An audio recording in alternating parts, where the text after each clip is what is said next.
In this episode, I discuss the skull and bones and how disrespectful they are being to the relatives of Geronimo by holding ransom the skull and bones of Geronimo, the great Apache chief. The skull and bones. Let's just Google them real quick. Their logo is very common. You'll even see their exact logo on old signs, on the Pirates of the Caribbean sign. And it's public domain because it's an ancient logo. Because the skull and bones are over 200 years old, I believe. Let's take a look at their Wikipedia page. 1832. So the skull and bones are about 184 years old. That is pretty old. Their meeting place is called the Tomb. That's the code name for their meeting place. It has no windows, and it's always locked with a padlock. And only members... Now, these are windows, but they're totally blocked out and totally blacked out. You can't see through them. But only members have the key, and I believe they meet 2 times a week. Sundays and Thursdays or something like that. Let's see. It probably says in here. It doesn't really matter to me.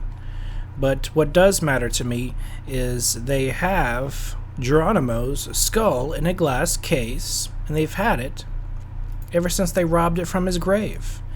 And that is an extremely immoral and unethical thing for every Bones man to be a part of. An organization that has Geronimo's skull. All you gotta do is Google search Skull and Bones Geronimo skull, and you can find within seconds that they've had and displayed this skull, and they've really turned it into a really tacky decoration. They even cut a hole into the top. You can see on the top it has a little door hinge, and that they actually put something inside. Who knows what they put inside of his skull? Extremely disrespectful. And then they carved Thor into one of the femur bones, which is probably one of Geronimo's femur bones, but I guess we don't know for sure. But I would suspect there's a good chance it is. CNN did a piece on the skull and bones, and a lot of the audio from some of these YouTube clips have been taken down because they don't want you to know that George W. Bush's grandfather was a skull and bones, as well as his father and as well as him. And the second I found this out, I was disgusted. This has nothing to do with Republicans or Democrats. It has to do with immorality. Because these Bones men don't know, obviously, they don't know what morality is. They don't know what being moral is. Let's look at the definition. And I'm reading this definition off for the Bones men. I'm reading this definition off for the supposed genius Yale fraternity scumbags. Here's a lesson for you, Skull and Bones men. You're immoral scumbags, alright? Let me read the definition of morality, because apparently no one ever taught you what morality is. Moral, adjective, concerned with the principles of right and wrong, behavior, and of the goodness or badness of human character. You Skull and Bones men, you have bad human character. You're bad people, because you're not returning the skull of Geronimo back to his great-grandson. Now, Geronimo, he's a famous Indian chief, but here is Geronimo's great-grandson. His name is Harlan Geronimo, and he has been adamant. Harlan has personally sued the government to return the remains of his great-grandfather, and he has extensively done his best to return his great-grandfather's bones so that they may be at rest and at peace. Now, if you don't believe in spirits, that's neither here nor there. This is Harlan Geronimo's belief. It's his religion. This is the religion that should be respected. On top of that, Harlan is a Vietnam veteran. He's almost like a double threat for these guys because he's a Vietnam veteran and a Native American Indian who's related to Geronimo. And for some reason or another, they have extreme disrespect for him and his family. I don't understand it. It really ticks me off. But these bonesmen are immoral.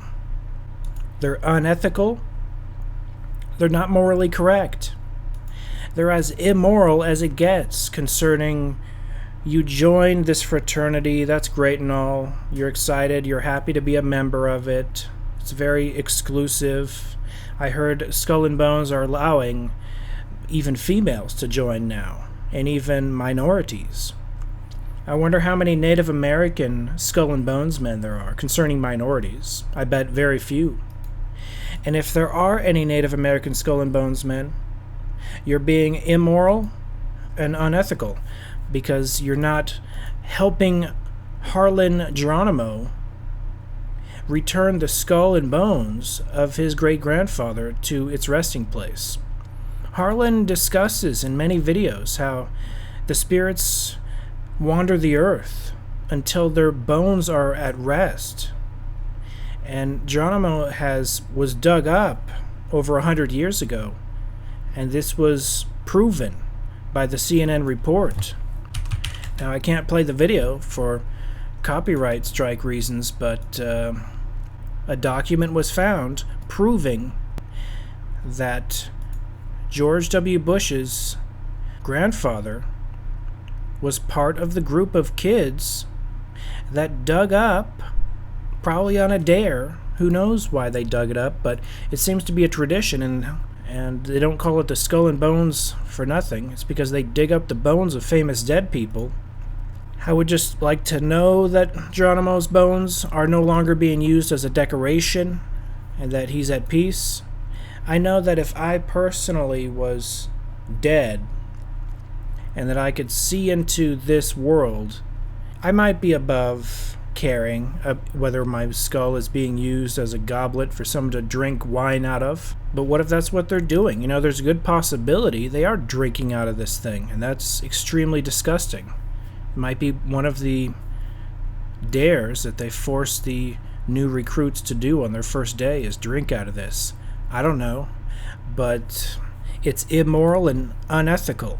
Just to let you know, Bonesmen, you're extremely immoral, extremely unethical people. As far as the creator of the Skull and Bones, I looked into it. I dug into it. It was created by an occultist who pretty much got the idea in Germany, supposedly. Now, no one can prove it because it was over 184 years ago. I guess the biggest rumor / mythology concerning the Skull and Bones that I heard about was that they worship a goddess, negative entity, demon. And perhaps this is one of the artifacts that they need for the ritual.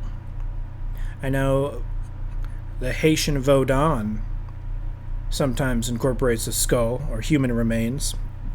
I'm sure the Haitians look at it a little bit differently, but the black magic concerning the bones of people, it's to disrespect them so much that it's almost a type of chaos magic to force the spirits to do things or show up or whatever the case may be. But George W. Bush, John Kerry, and anyone involved in the Skull and Bones, at worst, they're involved in black magic, and at best, they're simply involved in being immoral and unethical with thinking this guy's great-grandfather's remains is a joke and a decoration and a centerpiece for a table. I know if someone was treating my grandparents' bones as a decoration piece for a table, turning the head into some type of device with a door hinged and possibly drinking out of it, that I would immediately go there and break into the place, and I wouldn't care about the repercussions.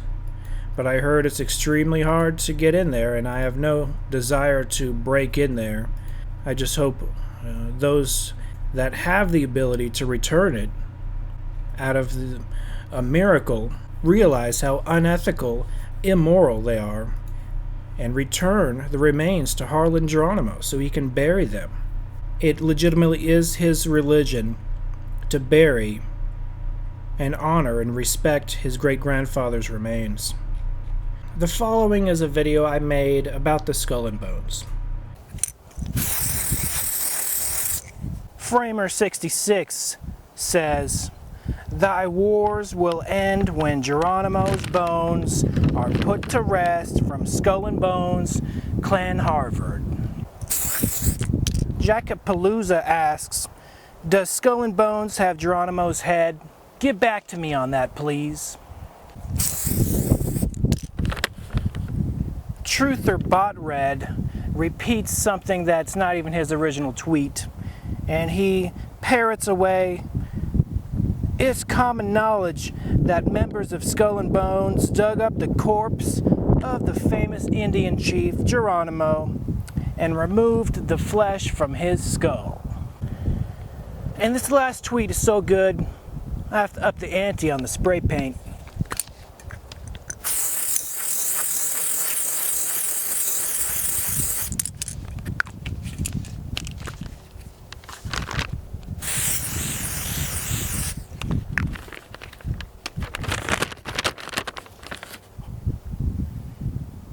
Not recommended.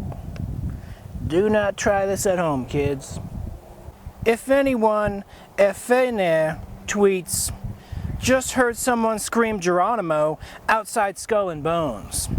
I'm down with some bonesmen, but I get it. Hashtag native pride." You know, I'm part Native American. I'm part Choctaw Indian. My great something grandmother is full-blooded Choctaw Indian that was adopted by a Cherokee tribe. And so, when it comes to Geronimo's bones, I say we should honor and respect Geronimo's grandchildren. And I think Yale's fraternity, off campus, the Tomb, the Order of the Brotherhood of the Death, the Skull and Bones, Secret Society, should open that glass case and give the two femur bones, and especially the skull of Geronimo, back to the grandchildren of Geronimo so they can properly bury him. You know, the grandchildren of Geronimo, the great something grandson of Geronimo, said that it upsets the spirits when you dig up their bones. And Geronimo, he's upset.